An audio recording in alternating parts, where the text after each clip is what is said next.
Moto Edge 60 pro, Moto Edge 50 pro के ऊपर एक बहुत बड़ा अपग्रेड बोला गया है क्योंकि बहुत सारी चीजें चेंज हुई हैं। जैसे बैटरी की कैपेसिटी बढ़ चुकी है, UFS 4.0 फाइनली हमें मोटोरोला के डिवाइस में देखने को मिल रहा है और साथ में कैमरा ऐप में कितना लैग है, कितना सुधरा हुआ है, सब चीजें बताएंगे A to Z। इस वीडियो को जरूर से आखिर तक ध्यान से देखना, तभी इस फोन को लेने का सोचना, क्योंकि बहुत सारी चीजें मैंने एक्सपीरियंस की इस फोन को यूज करते हुए जो डेफिनेटली आपको इस फोन को लेने से पहले जाननी चाहिए, अदरवाइज भाई साहब एक्सपीरियंस खराब हो सकता है। तो वीडियो को आखिर तक देखिए और कहीं पे भी कुछ डाउट आए तो लाइक और सब्सक्राइब करके अपने डाउट्स हमसे पूछ सकते हैं। Now first thing first, base variant इसका 8GB रैम 256GB स्टोरेज के साथ आता है और बेस वेरिएंट में भी आपको UFS 4.0 देखने को मिल जाता है। वो अप्रॉक्स आपको 29,000 तक मिल जाता है ऑफर्स वगैरह लगा के। अगर ऑफर्स नहीं लगाते हो तो 30,000 तक मिल जाता है। तो 30,000 के हिसाब से आज हम इसे जज करने वाले हैं। और उससे पहले बॉक्स कंटेंट के बारे में बात करें तो आपको यहाँ पर जो है एक टाइप सी चार्जर मिल जाता है, type C to type C cable मिल जाती है, बट केस कोई भी आपको नहीं मिलेगा, वो अलग से लेना पड़ेगा ना। उसके बाद जो पहली चीज आप ऑब्जर्व करोगे, मोटोरोला फोन की एक्चुअली बिल्ड क्वालिटी हमेशा से ही बेस्ट रही है। मतलब आपको एक तगड़ा एक्सपीरियंस, प्रीमियम वाला एक्सपीरियंस देखने को मिलेगा। इसमें भी वैसे ही एक्सपीरियंस मिल जाता है जैसे वीगन लेदर आपको बैक में देखने को मिलता है। हमारे पास ये पर्पल टाइप का कलर है, इसमें दो और कलर है। अब वो जो दो कलर है ना, वो लाइट है, उनमें दाग वगैरह लग सकते हैं। इसमें दाग लगते हैं तो दिखते नहीं है इतना, तो प्रीफर कर सकते हो कि डार्क कलर के साथ जाओगे तो वो दिक्कत नहीं रहेगी। लेकिन एक चीज डाउनग्रेड हुई है कि यहाँ पर फ्रेम जो है आपको प्लास्टिक मिलते हैं। पिछले साल 50 प्रो में आपको मेटेलिक फ्रेम मिलते थे, तो वो प्रीमियम होल्ड करने में फोन को आता था। लेकिन इस बार जो है ना, थोड़ा प्रीमियमनेस आपको कम देखने को मिलेगी। बट ओवरऑल फोन को दूर से देखोगे, यस फोन अच्छा लगता है, डिजाइन वगैरह इसका सही है। कैमरा भी आपको स्क्वायर टाइप में कुछ इस टाइप के सारे आपको सेंसर्स मिल जाएंगे। और फोन लंबे कैटेगरी में आता है, तो लंबा है फोन, एक हाथ से आप डेफिनेटली इसे यूज नहीं कर सकते ऑल द टाइम, दो हाथ से ही यूज करना पड़ेगा। बट क्वाड कर्व डिस्प्ले के साथ आता है और बैक भी इसका थोड़ा सा कर्वी है, तो इन हैंड फील आपका सही हो जाता है, मतलब पकड़ते टाइम अच्छी ग्रिप मिल जाएगी। और इस बार जो है बैटरी भी 6000 mAh कर दी है। स्टिल वेट बैलेंस अच्छा है, यहाँ पर स्टिल आपको 188 ग्राम ही इसका वेट मिलता है, तो बहुत ज्यादा हैवी भी फील नहीं होगा। उसके साथ साथ IP68 प्लस IP69 की रेटिंग मिल जाती है। इनफैक्ट आपको मिलिट्री ग्रेड का सर्टिफिकेशन भी मिलता है, तो ड्यूरेबल भी रहेगा फोन। बट स्टिल मैं आपको बोलूंगा फोन को जितना हो सके बचाइए गिराने से, क्योंकि भाई साहब जब यहाँ से साइड से डेंट आते हैं ना कर्व डिस्प्ले में, तो वो चीज वारंटी में क्लेम नहीं होती है, तो प्रोटेक्शन इज ऑलवेज कंपलसरी। इसके अलावा डुअल सिम का सपोर्ट मिलता है, कोई भी हेडफोन जैक का गड्ढा नहीं मिलता है। इसका टाइप सी जो वाला पोर्ट है USB 2.0 के साथ आता है। डुअल स्टीरियो स्पीकर सेट मिल जाते हैं डॉल्बी एटमॉस के सपोर्ट के साथ। साउंड क्वालिटी में सुनाता हूं आपको।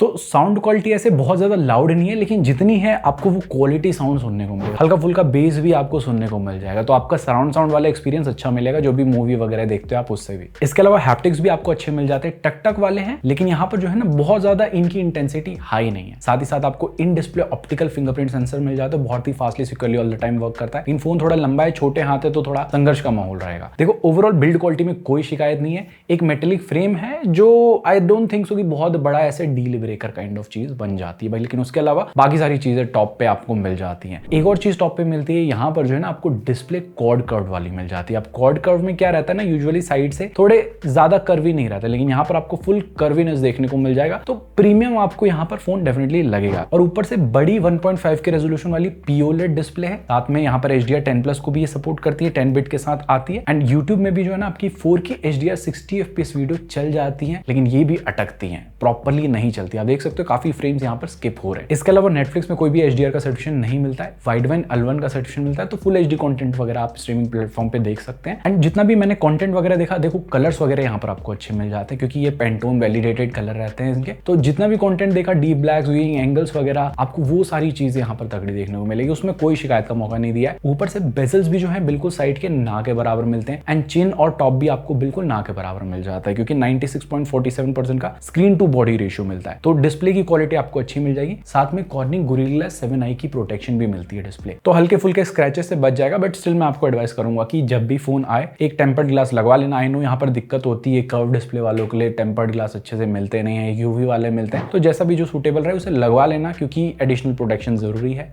केस भी जरूर से आपको लेना है। इसके अलावा आउटडोर में भी इनफ ब्राइट है, 4500 निट्स तक की इसकी पीक ब्राइटनेस चली जाती है। एंड लो लाइट में भी यहाँ पर जो है आपका कोई भी फ्लिकरिंग का इशू नहीं है, क्योंकि 720 हर्ट्ज का PWM डिमिंग भी यहाँ पर मिल जाती है। इनफैक्ट SGS लो ब्लू लाइट सर्टिफिकेशन, लो मोशन ब्लर वाले सर्टिफिकेशन भी आपको मिल जाते हैं, तो आपकी आंखें भी सुरक्षित रहने वाली है। साथ में यहाँ पर इसका 120 हर्ट्ज का रिफ्रेश रेट, ये भी काफी स्मूथ फील होता है एंड ऑलमोस्ट सभी ऐप्स में इसका सपोर्ट भी देखने को मिल जाता है। तो ओवरऑल एक्सपीरियंस डिस्प्ले से सही रहेगा। और उसके अलावा 300 हर्ट्ज का टच सैंपलिंग रेट, इंस्टेंटेनियस जो चली जाता है 1500 हर्ट्ज तक गेमिंग के टाइम पे। तो ओवरऑल डिस्प्ले में भी ऐसा कोई दिक्कत नहीं है, जस्ट कर्व डिस्प्ले है, समझ लीजिए कि थोड़ा ज्यादा ही कर्व है, तो थोड़ा एक्स्ट्रा ध्यान रखना पड़ेगा। और ऐसे ही एक्स्ट्रा ध्यान हम आपका रखना चाहते हैं, ऐसी अच्छी इन्फॉर्मेटिव वीडियो, फोन की कमियां, फोन के सारी चीज बता के, तो मेक श्योर करना है कि उसके लिए आपको चैनल को सब्सक्राइब करना है और हमारे से जुड़े रहना है, ताकि ऐसी वीडियो कभी मिस ना हो और आप गलत फोन ना ले लें, क्योंकि गलत फोन लोगे तो गद्दारी हो जाएगी और गद्दारी हम नहीं करने देंगे आपको। और फोन ना फ्यूचर प्रूफ भी बन जाता है, क्योंकि आपको सारे 5G के बैंड देखने को मिल जाते हैं, ब्लूटूथ 5.4, वाईफाई 6E, NFC भी मिलता है, लेकिन IR ब्लास्टर नहीं मिलेगा। इसके अलावा सार वैल्यू भी विद इन लिमिट्स मिल जाती है। 5G की स्पीड ऊपर से ऊपर आ रही थी, डुअल 5G को सपोर्ट करता है, 4G प्लस भी हमें देखने को मिला, 5G प्लस भी देखने को मिला और ऑल द टाइम आ रहा था। कनेक्टिविटी यहाँ पर अच्छी है, लेकिन कनेक्टिविटी में भी एक चीज मैंने देखी ना, कई कबार फोन को जब मैं ऐसे ही आइडल रख देता हूँ तो ये 4G पे आ जाता है, और मैंने स्मार्ट डेटा मोड को भी ऑफ रखा है, स्टिल ये 4G पे आता है। नहीं आना चाहिए वो प्रैक्टिकली, तो होपफुली इस चीज को ये लोग फिक्स कर दे अपडेट के साथ। इसके अलावा यहाँ पर आपको VoNR का सपोर्ट भी मिलता है, तो कॉलिंग करते टाइम जो है VoLTE पे चल जाता है, लेकिन इसके अलावा डेडिकेटेड प्रॉक्सिमिटी सेंसर मिल जाता है, तो कॉलिंग के टाइम पे ऐसे कोई दिक्कत नहीं आएगी। एंड यहाँ पर कॉल रिकॉर्डिंग आप फिलहाल चुपके से नहीं कर सकते, क्योंकि गूगल डायलर मिलता है, तो जानू मानू सुनो को खबर हो जाएगी कि उनकी बातें रिकॉर्ड की जा रही है, तो वो बोलेगी जो उसको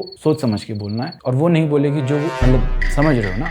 बट अब आ जाता है वो मुद्दा जो आपका एक्सपीरियंस बिल्कुल क्रेजी करा देगा। तो क्रेजी एक्सपीरियंस के साथ आपको यहाँ पर Motorola का Hello UI based on Android 15 मिल जाता है, और कंपनी ने प्रॉमिस किया 3 मेजर अपडेट प्लस 4 साल के सिक्योरिटी पैच देंगे। बोलते तो हैं बहुत अपडेट देंगे, लेकिन अपडेट की फ्रीक्वेंसी इनकी स्टिल अभी अप टू द डेट नहीं हुई है कि आपको रेगुलर अपडेट दे। जैसे अभी जब हम वीडियो बना रहे हैं, अप्रैल का ही सिक्योरिटी पैच है, मई एंड ऑलमोस्ट हो चुका है और फोन नया है, स्टिल चीजें थोड़ी सी पुरानी है, तो होपफुली ये लोग और बेटर करेंगे इसको टाइम के साथ। एक चीज अच्छी है कि क्लीन सॉफ्टवेयर एक्सपीरियंस मिलता है। तो स्टार्टिंग में जस्ट फेसबुक का ऐप था जिसे आप अनइंस्टॉल कर सकते हैं, लेकिन सेटअप के दौरान इसने 5 एडिशनल ऐप को इंस्टॉल करवाया था, जो अगेन आप अनइंस्टॉल यहाँ पर कर सकते हैं। लेकिन उसके अलावा अगर बात करें लुक्स वगैरह की, तो आपको बिल्कुल क्लोज टू स्टॉक एंड्रॉइड वाला लुक देखने को मिल जाएगा, जैसे गूगल के पिक्सल फोन में मिलता है। और पिक्सल फोन से याद आया कि एंड्रॉइड 16 का नया लुक आने वाला है, वो वीडियो बहुत ही जल्दी आएगी। मेक श्योर करना चैनल सब्सक्राइब कर देना, आपको सारी चीजें बताएंगे एंड्रॉइड 16 में क्या इंटरेस्टिंग होने वाला है। बाकी मोटोरोला वालों ने इनका मॉडर्न जो है कंट्रोल सेंटर भी दे रखा है, सो दोनों में से आप जो भी चूज करना चाहे वो कर सकते हैं। इसके अलावा फीचर्स भी अब जो है ना थोड़े इंप्रूव कर रहे हैं, ये लोग फीडबैक को ले रहे सीरियसली, ये अच्छी चीज है। जैसे आपको ऐप लॉक मिल जाएगा, क्लोन ऐप का ऑप्शन मिल जाता है, लेकिन क्लोन ऐप में भी है जस्ट व्हाट्सएप ही शो कर रहा था। हमारे में फेसबुक था, इंस्टाग्राम था, यूट्यूब वगैरह था, इन सब का नहीं दिखा रहा था, जस्ट व्हाट्सएप का दिखा रहा था, काइंड ऑफ सैमसंग जैसे। इसके अलावा इंटरनेट स्पीडोमीटर भी मिल जाता है, और ऑलवेज ऑन डिस्प्ले का एक ही ऑप्शन मिलता है, और ये ऑलवेज ऑन रहता है। इसके अलावा मोटोरोला का स्मार्ट कनेक्ट मिल जाता है, जिससे आप अपने पीसी डिस्प्ले वगैरह पे कनेक्ट करके एक एज अ पीसी से यूज कर सकते हैं। देन मोटो सिक्योर भी आपको मिल जाता है, मोटो के जेस्चर्स मिल जाते हैं। जेस्चर्स में एज इन की आपने डबल टैप ऐसे किया तो आपका फ्लैशलाइट चालू हो गया, 2 बार फोन को घुमाया तो आपका कैमरा यहाँ पर चालू हो जाता है। तो इस टाइप के आपको बाकी ये जेस्चर्स मिल जाते हैं। देन थिंग शील्ड की प्रोटेक्शन भी मिल जाती है, जो आपके हार्डवेयर लेवल पे थोड़ा फोन को सिक्योर रखेगी। देन रैम बूस्ट भी आपको मिल जाता है, 12 GB तक ये रैम को बूस्ट करेगा। इनफैक्ट इसमें AI का भी इन लोगों ने इंप्लीमेंटेशन कर दिया है। सो देखा जाए तो फीचर्स हैं यहाँ पर, और AI के भी कुछ फीचर्स आपको देखने को मिल जाते हैं, जैसे सर्कल टू सर्च मिलेगा। देन गूगल फोटोज वाले AI के फीचर्स आपको देखने को मिल जाते हैं, जो बेसिक गूगल फोटोज में रहते हैं। देन मोटो के AI के फीचर्स भी मिल जाते हैं, इसमें आपको अपडेट में मिल जाएगा, आपके सारे दिन भर के नोटिफिकेशन को समराइज कर देगा। देन रिमेंबर दिस भी आपको इसमें मिल जाता है, जिसमें आप कुछ भी चीज सेव कर सकते हो। देन लेटर ऑन आप ऐसे कुछ, जैसे मैंने नेक्स्ट टॉय किया है, तो नेक्स्ट टॉय में इसने सजेशन दिखा दिया जो मैंने पहले सेव किया था कि हाँ मुझे ये टॉय लेना है। इसके अलावा टेक नोट्स का एक ऑप्शन मिल जाता है, जो आपकी ऑडियो सुन के इसको समराइज करके एक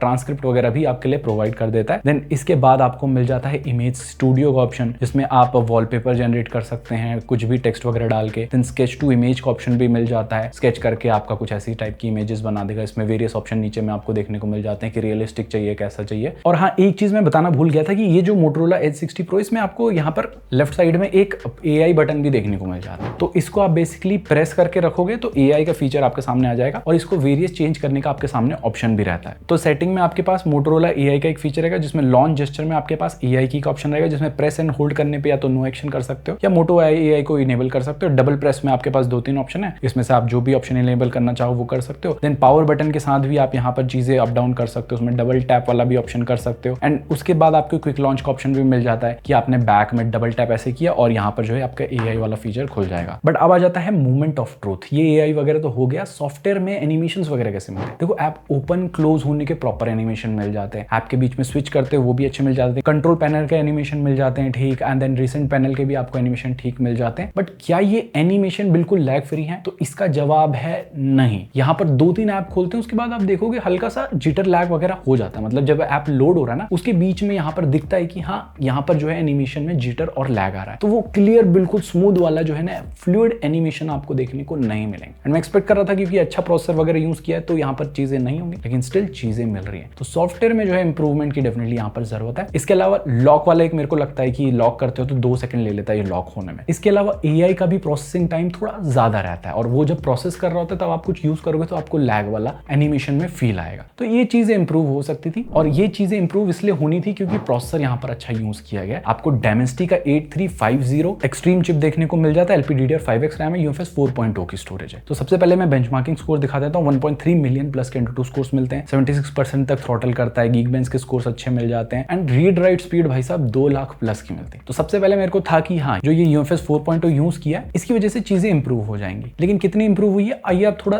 अच्छे से समझाता हूँ। जैसे नॉर्मल टास्क क्या करोगे, ऐप को ओपन करोगे वो जल्दी हो जाते हैं। आप देख सकते हो बहुत सारे ऐप हमने खोले तो ऑलमोस्ट 9-10 ऐप खोलने के बाद भी यहाँ पर ऐसा ऐप ओपन होने में ऐसा कोई देरी नहीं लग रही थी। इसके अलावा जो नॉर्मल टास्क करोगे, मल्टीटास्किंग करोगे वो अच्छे से हो जाता है। जो थोड़े एनिमेशन में लैग वगैरह बताए थे वो आपको देखने को मिलेंगे। उसके अलावा चीजें यहाँ पर ठीक रहती हैं। बट अब आ जाता है मेन इनका कैमरा ऐप। देखो कैमरा ऐप आप जैसे ही खोलोगे आपको लगेगा कि हाँ यहाँ पर जो है ना एनिमेशन स्टिल इंप्रूवमेंट की जरूरत है क्योंकि प्रॉपर एनिमेशन स्टिल देखने को नहीं मिलते, यहाँ पर लैग हो जाता है ओपन क्लोज करते ही। और UFS 4.0 है स्टिल यहाँ पर लैग हो रहा है, तो हम समझ सकते हैं कि ये ऐप में ही कुछ ना कुछ दिक्कत है जो डेफिनेटली इनको या तो चेंज करना चाहिए या तो बहुत ज्यादा ऑप्टिमाइज करना चाहिए। देन फोटो क्लिक करोगे, प्रोसेसिंग टाइम भी थोड़ा यहाँ पर ज्यादा लेता है, 4-5 सेकंड ले लेगा, उसके बाद आपकी फोटो रेडी करेगा। और जब आपने फोटो क्लिक करी है उसके बाद आप मिनिमाइज करते हो तो अलग लेवल का आपको लैग देखने को मिलेगा। आप देख सकते हो कि यहाँ पर लैग काफी ज्यादा हो रहा है, जो चीज एक्सपेक्टेड नहीं थी क्योंकि स्टोरेज टाइप सही है। अब इस चीज को और ज्यादा अच्छे से समझाने के लिए ना मैंने इसे एक बजट फोन से कंपेयर किया जो है Realme P3, 15,000 के अंडर में आता है। उसकी भी वीडियो बनाई है, आई बटन में जाके जरूर से चेकआउट कर सकते हो आप। तो आप देख सकते हो यहाँ पर Realme P3 की शटर स्पीड हमें सरप्राइजिंगली थोड़ी ज्यादा देखने को मिल रही थी। एंड बहुत सारी फोटो खींचने के बाद जब हम मिनिमाइज कर रहे थे और कैमरा ऐप को दोबारा ओपन कर रहे थे, आप देख सकते हो कितने अच्छे से Realme P3 परफॉर्म कर रहा है जिसमें UFS 2.2 की स्टोरेज है। और इसी के साथ मिनिमाइज करने के बाद दोबारा कैमरा ऐप खोल रहे थे, आप देख सकते हो ज्यादा जल्दी लोड हो रहा था कैमरा वाली स्क्रीन Realme P3 पे। सो ये चीजें दिखाती है कि अगर आपका सॉफ्टवेयर अच्छे से ऑप्टिमाइज है ना तो आपका बजट वाला फोन भी हो, UFS 2.2 के साथ भी हो, चीजें वहां पर अच्छी मिलती है। तो कहीं ना कहीं मोटोरोला को ना इन चीजों को आप डेफिनेटली सीरियसली लेना चाहिए क्योंकि भाई कैमरा वाला ऐप तो हम रोज ही यूज करेंगे, उसमें ये चीजें आएंगी तो बहुत ज्यादा खराब एक्सपीरियंस हो जाता है। इसके अलावा रैम मैनेजमेंट वगैरह आपको सही मिल जाता है, 10 के 10 ऐप को इसने बैकग्राउंड पे रखा था। और देखो ये कोई गेमिंग फोन नहीं है तो यहाँ पर आपको BGMI में ना 60 FPS का सपोर्ट मिलता है। मैं एक्सपेक्ट कर रहा था कि 90 FPS मिले क्योंकि Dimensity का जो प्रोसेसर है ये अच्छा मिल जाता है। होपफुली आगे चल के ऐसे अनलॉक करते हैं तब हम आपको अपडेट कर देंगे। लेकिन यहाँ पर जितना भी हमने गेमिंग वगैरह करी ना 45 to 60 FPS के बीच में हमें एवरेज परफॉर्मेंस देखने को मिल रही है। कहीं कहीं पे फ्रेम्स ड्रॉप हो रहे थे लेकिन थोड़ा और बेटर हम गेमिंग यहाँ पर डिजर्व करते हैं। ऑल्दो कर्व डिस्प्ले है तो कभी कभी साइड से मिसटच हो जाएगा, गेमिंग के लिए प्रेफरेबल डेफिनेटली मैं इसको नहीं बोलूंगा। बाकी जायरोस्कोप का परफॉर्मेंस आपको ऑन पॉइंट एक्यूरेट देखने को मिल जाता है। एंड हीटिंग पे अच्छा काम किया गया है कि 42 डिग्री सेल्सियस के ऊपर नहीं जा रहा था, उसके नीचे ही रह रहा था यहाँ पर टेम्परेचर। और कैमरा यूज करते टाइम भी थोड़ा हल्का हीट होता है लेकिन बहुत ज्यादा ऐसे मेजर हीटिंग के इशू हमें देखने को नहीं मिले जिससे कैमरा में लैग और ज्यादा बढ़ जाए। तो ओवरऑल ये है इसकी परफॉर्मेंस का पूरा सिनेरियो। होपफुली आपको चीजें समझ आई होंगी एंड आप लोग भी अगर कुछ ऐसा इशू फेस कर रहे हैं कमेंट सेक्शन में जरूर बताना। बैटरी कैपेसिटी भी यहाँ पर इंप्रूव हुई है तो 6000 mAh की बैटरी मिलती है जो हमारी यूसेज में 5G पे 1 से 1.5 दिन आराम से चल गया था। तो बैटरी बैकअप भी आपको अब थोड़ा ठीक देखने को मिल जाएगा। बाकी 4% का आइडल ड्रेन हो रहा था 5G पे, यूजुअली मेरे एरिया में 2% होता है मैक्स, लेकिन यहाँ थोड़ा ज्यादा हो रहा था। और ये चीजें मे भी इसलिए हो रही क्योंकि 4G 5G के बीच में स्ट्रगल करता रहता है। तो वो चीजें फिक्स होंगी तो ये भी थोड़ा बहुत यहाँ पर फिक्स हो जाएगा। बाकी ऐसा कोई मेजर इशू नहीं आया। 90 वॉट की चार्जिंग को सपोर्ट करता है और 15 वॉट की वायरलेस चार्जिंग को भी सपोर्ट करता है। अच्छा है कि आप वायरलेस चार्जिंग वगैरह भी इससे कर सकते हो एंड जो वायर्ड चार्जिंग के थ्रू आप 50 मिनट्स में इसे फुल चार्ज कर दोगे। एंड ओवरऑल बैटरी का एक्सपीरियंस इस बार मुझे सही लगा, ऐसा कोई दिक्कत मेजर नहीं है बैटरी में। नाउ अब आ जाता है मेन मुद्दा कैमरा। इस चीज के लिए बहुत सारे लोग रुके होंगे तो ध्यान से सुनिएगा। सबसे पहले आपको 50 मेगापिक्सल का मेन सेंसर मिल जाता है OIS के साथ, 50 मेगापिक्सल का अल्ट्रा वाइड में मिलता है और 10 मेगापिक्सल का टेलीफोटो सेंसर मिल जाता है OIS वाला। फ्रंट में 50 मेगापिक्सल का शूटर मिलता है। तो सेंसर बिल्कुल भाई साहब वाइज ही दे दिए हैं, लेकिन फोटोज कैसे आती है वो बताते हैं। सबसे पहले बात करें फ्रंट कैमरा के बारे में, तो यहाँ पर काफी क्लोज टू नेचुरल टोन हमें देखने को मिल जाती है। लिटरली फोटोज आपको अच्छी लगेंगी, थोड़ा व्हाइटिश टाइप का टोन रहता है, but overall social media ready type की आपको फोटोज देखने को मिल जाती है। एंड ओवरऑल फोटोज में जो है ना आपको डिटेलिंग भी तगड़ी मिल जाती है। बाकी फ्रंट में जो है ना आपको अल्ट्रा वाइड का ऑप्शन भी मिलता है, जिसमें थोड़ा फील्ड ऑफ व्यू ज्यादा आएगा। ये दोनों साइड बाय साइड फोटो है। बाकी अगर बात करें HDR की, तो नॉर्मल एंड पोर्ट्रेट मोड दोनों में ही HDR को बैलेंस कर लेता है। बट इस वाले सिनारियो में जैसे विंडो है हमारे बैक में जहां से लाइट आ रही थी, तो यहाँ पर ये सही से HDR को बैलेंस नहीं कर पाया, व्हाइट फेस को इसने ऐसा टाइप का कर दिया। बाकी पोर्ट्रेट मोड में भी यहाँ पर अल्ट्रा वाइड का ऑप्शन मिल जाता है, कुछ इस टाइप का आपको फील्ड ऑफ व्यू देखने को मिल जाएगा। एंड एज डिटेक्शन भी यहाँ पर ठीक ठाक कर लेता है, बट अगर ग्रुप फोटो हो तो ना थोड़ा स्ट्रगल करता हुआ ये दिखा है। बाकी डिटेलिंग आपको तगड़ी मिल जाती है पोर्ट्रेट मोड में भी। और अगर बात करें हम बैक कैमरा के बारे में, तो यहाँ पर भी मोस्टली नेचुरल टोन ही है फोटोज में, विद हल्की सी व्हाइटिश टोन, दिखने में अच्छी लगती है। सोशल मीडिया रेड की आपको फोटोज देखने को मिलेंगी। बाकी डिटेलिंग आपको अच्छी मिल जाएगी। एंड मेन से आप 1x 2x एंड 3x तक क्लिक कर सकते हो फोटोज, जिसमें 3x वाली फोटोज जो है ना वो टेलीफोटो सेंसर से क्लिक होती है, जिसकी वजह से डिटेलिंग अच्छी आती है। एंड 3x फोटोज में जो है ना आपको थोड़ा सा यहाँ पर कलर शिफ्ट देखने को मिलेगा बाकी दोनों फोटोज से। बाकी यहाँ पर भी HDR को ये बैलेंस कर लेता है 1x 2x 3x तीनों में ही। साथ में एक चीज मैंने देखी, जब सन आपके डायरेक्टली बैक पे है ना, तब ये जो है फेस को डार्क कर देता है। इवन जूम में भी जो है ना अच्छे से HDR बैलेंस नहीं कर पाता है। ये कुछ सैंपल्स हैं बाकी। और पोर्ट्रेट मोड में भी आपको यहाँ पर 24, 35, 50 और 85 mm का ऑप्शन देखने को मिल जाता है। बट यहाँ पर मैंने एक बग फेस किया कि 24 को ये 35 mm लिख देता है, 35 को 50 लिख देता है, 50 को 85 लिख देता है। तो इस टाइप से यहाँ पर एक बग है, जो क्लिक करने के बाद जो नीचे में ऐसे लिखा हुआ आता है ना, ये यहाँ पर अलग देखने को मिलता है हमें। बट इसके अलावा डिटेलिंग यहाँ पर तगड़ी मिल जाती है। एंड 85 mm वाली जो फोटोज है ना, ये यहाँ पर टेलीफोटो सेंसर से क्लिक होती है। एंड यहाँ पर भी आपको डिटेलिंग अच्छी देखने को मिल जाएगी, क्योंकि टेलीफोटो सेंसर का यूज हो रहा है। ऊपर से थोड़ा कलर डिफरेंस भी आपको यहाँ पर साफ साफ दिखाई देगा। बाकी बोके इफेक्ट आपको तगड़ा मिल जाता है चारों ही यहाँ पर जो पोर्ट्रेट मोड है उसमें। एंड DSLR वाली वाइब भी आपको देखने को मिल जाएगी। एज डिटेक्शन भी अच्छा देखने को मिल जाता है। बाकी HDR भी ये बैलेंस कर लेता है यहाँ पर सभी जूम पे। बट सेम सिनारियो अगर आपके सन पीछे में है एकदम से, देन यहाँ पर भी ये सिनारियो में जो है आपको डार्क ही कर देता है जूम होने के बावजूद। एंड मेन सेंसर से आप मैक्सिमम जूम 50x तक कर सकते हो, जहां पर आपको डिटेलिंग डिसेंट देखने को मिल जाएगी, क्योंकि वहां पर टेलीफोटो सेंसर का यूज करता है। एंड अल्ट्रा वाइड से भी आपको ठीक ठाक फोटोज देखने को मिल जाती है। डिटेलिंग यहाँ पर ठीक रहती है, बट फोटोज में कहीं ना कहीं लाइट बैलेंस सही से नहीं होता है। कभी कभी डार्क कर देता है, कभी लाइट कर देता है। तो kind of inconsistent performance ultra wide में देखने को मिल जाती है। इनफैक्ट अल्ट्रा वाइड से आप मैक्रो को भी यूज कर सकते हो, तो कुछ इस टाइप के मैक्रो शॉट्स आपके अल्ट्रा वाइड से आ जाएंगे। एंड नाइट मोड में बात करें तो यहाँ पर भी ठीक ठाक लाइट को ये कैप्चर कर लेता है। इसमें भी आपको 0.5x का ऑप्शन मिलता है, जिसमें बिल्कुल ना के बराबर ये लाइट को कैप्चर कर पाता है। देन 1x का ऑप्शन मिलता है, देन 3x का ऑप्शन भी आपको यहाँ पर मिल जाता है। बाकी ये कुछ सैंपल्स है नाइट मोड के, तो ऑलमोस्ट डार्क सिनारियो में ही लिए, तो आपको एक आइडिया मिल जाएगा कितने अच्छे से लाइट को ये बैलेंस कर रहा है। इसके अलावा कैमरा UI के बारे में बोलूं तो मैंने ऑलरेडी परफॉर्मेंस बताया कि कैमरा UI उतना स्मूथ नहीं है। हाँ, यहाँ पर आपको लैग एनिमेशंस में, देन फोटो क्लिक करने के बाद मिनिमाइज कर रहे हो, वो चीजें देखने को मिलेंगी। अगर आपने परफॉर्मेंस सेक्शन नहीं देखा, डायरेक्टली इधर आए हो, तो परफॉर्मेंस सेक्शन जरूर से चेकआउट कर लेना। और एक डिपार्टमेंट इसका तगड़ा मिल जाता है वीडियो वाला। यहाँ पर आप अल्ट्रा वाइड से 4K 30fps पे वीडियो रिकॉर्ड कर सकते हो। स्टेबल वीडियो आती है, डिटेलिंग अच्छी मिल जाती है। लोग बताओ किसकी क्वालिटी ज़्यादा बेटर लगी आपको कमेंट सेक्शन में।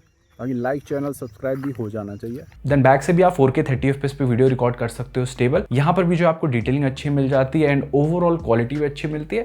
कैसा दोनों लाइट को बैलेंस कर रहे हैं, थोड़ा हरा भरा माहौल है। अब थोड़ा सन हमारे बैक साइड में आ गया, तो इस टाइम पे लाइट को कौन कितना अच्छे से हैंडल कर रहा है। एंड तीनों वीडियो मोड में एक चीज देखी मैंने, हल्का सा ये व्हाइटिश रखते हैं फेस को, बट एक चीज और भी ऑब्जर्व की है कि माइक्रोफोन की क्वालिटी भाई साहब सुपर देखने को मिल जाती है इसमें। सो गाइस ओवरऑल कैमरा को सम अप करूं तो यस, कैमरा यहाँ पर अच्छे मिल जाते हैं, डिसेंट आपकी फोटोज भी अच्छी आ जाती है और वीडियो में भी प्रॉपर 4K सपोर्ट तीनों सेंसर से आपको देखने को मिल जाता है, जिसकी वजह से ओवरऑल कैमरा के हिसाब से फोन सही बैठ जाता है। लेकिन कैमरा UI कहीं ना कहीं लैगी है, वो चीज को भी आपको ध्यान में रखना है। सो गाइस ये थी पूरी कहानी Motorola H60 Pro के बारे में। आई होप सो चीजें आपको समझ आ गई होंगी कि क्या चीजों में इंप्रूवमेंट की जरूरत है, क्या चीजें अच्छी मिल जाती हैं, ओवरऑल कैसा फोन है, आपको एक आइडिया मिल गया होगा। बट अगर अभी भी आपको आइडिया नहीं मिला है तो ओवरऑल जो प्रोज है इस फोन के और जो कॉन्स है वो साइड बाय साइड आपको यहाँ पर दिख रहे होंगे। तो अगर आपके लिए कॉन्स बहुत ज्यादा मैटर करते हैं देन मैं बोलूंगा फोन को आप अवॉइड कर सकते हो। अगर कॉन्स इतने ज्यादा मैटर नहीं करते हैं देन आप इस फोन के साथ जा सकते हो। बट ओवरऑल अच्छा फोन है, थोड़ा ऑप्टिमाइजेशन की जरूरत है और ये लोग को ऑप्टिमाइजेशन पे डेफिनेटली ध्यान देना चाहिए। अब UFS 4.0 मिलने के बाद भी यहाँ पर अगर एनिमेशन में लैग हो रहा है देन ये तो चीजें सॉफ्टवेयर पे ही आती है, तो उस पार्ट को डेफिनेटली इनको सुधारना चाहिए। बाकी होपफुली हमारी वीडियो ने आपकी हेल्प करी होगी, आपकी जिंदगी सुधारने में या डिसीजन बनाने में कुछ ना कुछ हेल्प करी होगी। मेक श्योर करना उस चीज के लिए आपको लाइक करना है वीडियो को और चैनल को सब्सक्राइब करना है, ताकि ऐसी कोई इंटरेस्टिंग वीडियोस आपसे कभी मिस ना हो। बाकी हम मिलते हैं बहुत ही जल्दी ऐसी किसी new interesting videos. Till then जय हिंद, take care and stay fit.